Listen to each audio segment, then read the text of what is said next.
La pure lumière. Ce n'est pas parce qu'il semble en vain se pourchasser que le jour et la nuit sont en guerre. Dans ma précédente vidéo, j'ai tenté de vous apporter des définitions sur l'ombre, sur la lumière, sur le fait que ni l'une ni l'autre ne sont séparées. Dans cette deuxième vidéo, j'aimerais vous apporter une définition cette fois sur ce qu'est selon moi la pure lumière, qui n'est autre que notre réconciliation intérieure.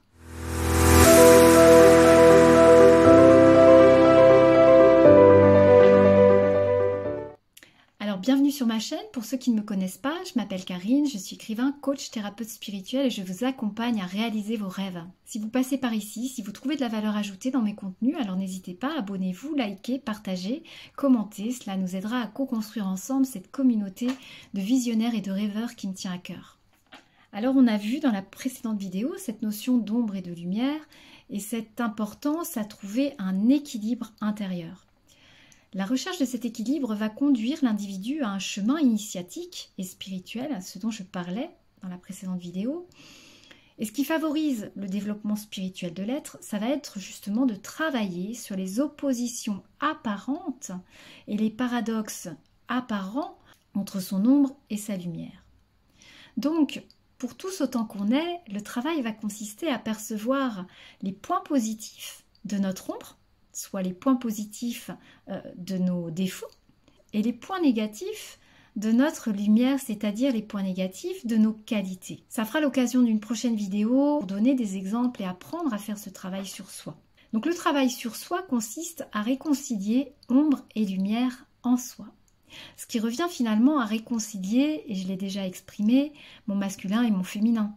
Le parent et l'enfant intérieur, mon yin et mon yang, ma créativité et ma structure, mon cœur et ma raison, mes rêves et mon passage à l'action. Il faut bien comprendre que l'un et l'autre, masculin et féminin, ont un profond travail de réconciliation à faire d'abord en soi, à faire d'abord en eux, chaque individu en eux, à titre individuel, afin de pouvoir rayonner et apporter cette réconciliation à l'extérieur d'eux-mêmes, être finalement dans cette complétude afin de permettre aux autres d'en faire autant.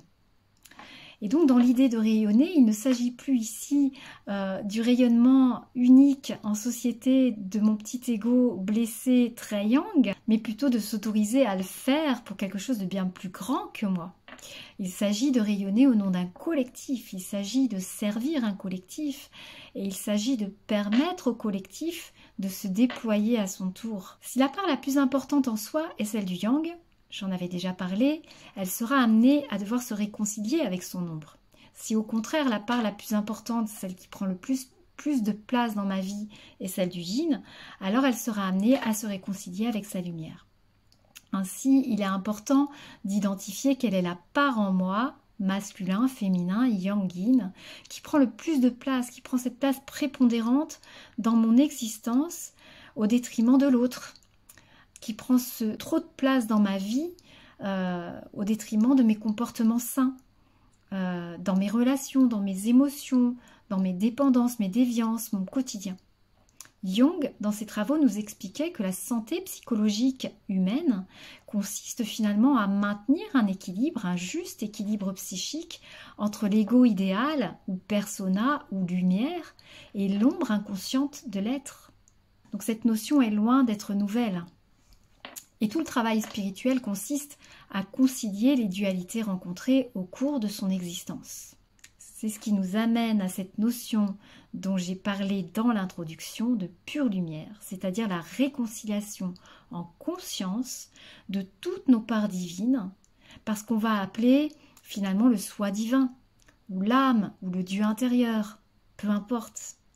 L'individu qui a une forte part de yang va apprendre à ne plus pourchasser son ombre, en se reconnectant à son âme quelque part, il va apprendre à ne plus pourchasser son ombre à l'extérieur de lui, mais bien à la regarder et la confronter à l'intérieur de lui-même.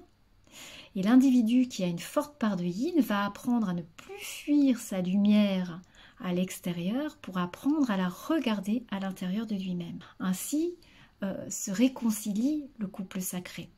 C'est le principe même de la réconciliation intérieure. La pure lumière de l'individu, c'est vraiment sa complétude au reflet du vivant. Donc finalement, ça va être cette connexion au soi divin ou divin en soi, c'est-à-dire le principe divin qui est présent au cœur de tout individu et qui est finalement le centre de sa créativité. Le centre qui fait la paix entre les chakras du bas et les chakras du haut.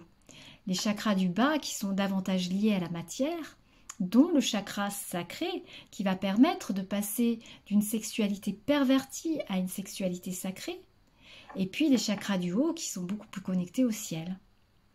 C'est ce centre du cœur finalement qui permet d'harmoniser mon ego idéal, mon persona et l'ombre de mon être, dans une forme de totale et saine complétude. Je ne suis pas parfait, je suis complet. Voilà le message de ce soi divin.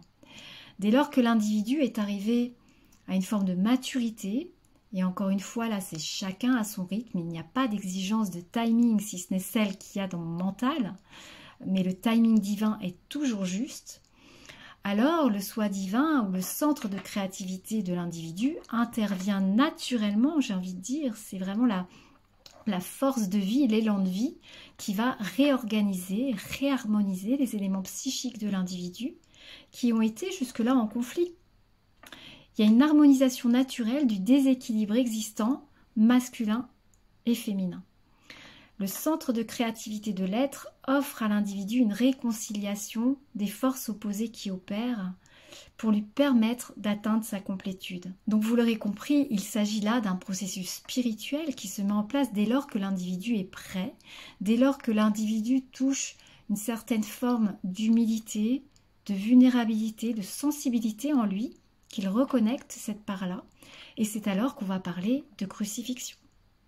La crucifixion qui est venue nous enseigner Jésus n'est rien d'autre que la réconciliation entre mon humilité, je sais que je ne sais rien, et mon ego idéal, entre mon humilité et cette part de lumière en moi qui veut briller, qui a l'autorisation de briller.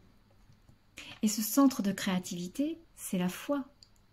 La foi qui intervient un peu comme un miracle dès lors que l'individu lâche prise, dès lors qu'il consent à être crucifié finalement entre son ego et son ombre. C'est à ce moment-là que le divin vient à sa rescousse, et c'est ça la véritable foi. Le divin va offrir finalement la résurrection, qui est le processus même de maturité et d'individuation de l'être. Or, des millénaires nous ont éloignés de cette réalité afin de nous éloigner finalement de notre véritable puissance. Comprenez-le. Le soi divin offre à l'individu une réconciliation des forces opposées qui opèrent dès lors que l'individu fait confiance, lâche prise, sait qu'il y a quelque chose qui opère au-dessus de lui, bien plus grand que lui, et qui lui permet d'atteindre cette complétude originelle. L'individu réalise qu'il n'est pas parfait, qu'il est complet. C'est ce qui fait sa véritable puissance. Donc la réconciliation des opposés psychiques, masculin, féminin, désir, besoin, faire, être, action, patience, orgueil, humilité, etc. C'est cette prise de conscience et cette réconciliation qui fait que je suis complet. Je suis à la fois mes forces sombres et à la fois mes forces lumineuses, je suis à la fois mes qualités et mes défauts. Et je les accueille pleinement. Les manifestations mystiques, les manifestations sacrées qu'on peut lire dans des bibliographies, qu'on peut vivre à l'occasion d'activités artistiques, à travers les rêves, font partie de l'intervention de ce divin en soi, font partie de ces miracles, mais le miracle n'est rien d'autre qu'une libération intérieure et une compréhension plus élargie de soi. En conclusion, qu'est-ce qu'il faut retenir de cette vidéo? Eh bien, premièrement, que c'est un véritable cadeau que nous offre aujourd'hui dans le miroir le déséquilibre du monde. Deuxièmement, la définition de ce qu'on appelle réellement la pure lumière, c'est-à-dire cette réconciliation par le divin en soi, cette réconciliation du couple sacré intérieur de toutes nos parts divines, à la fois nos qualités et nos défauts. Et enfin comprendre l'enjeu du processus spirituel de reconnexion intérieure avec son centre de créativité pour son épanouissement personnel, dans sa propre vie, ses relations, ses projets, ses désirs, la réalisation de son âme, N'oublions pas que les rêves sont la nourriture de l'âme. Et tout cela correspond à un cheminement qui permet une meilleure connaissance de soi et qui permet de connaître sa véritable mission dans le monde et pour le monde. Alors sur ce, je vais vous laisser avec cette belle réflexion et je vous dis à très bientôt. Bye bye.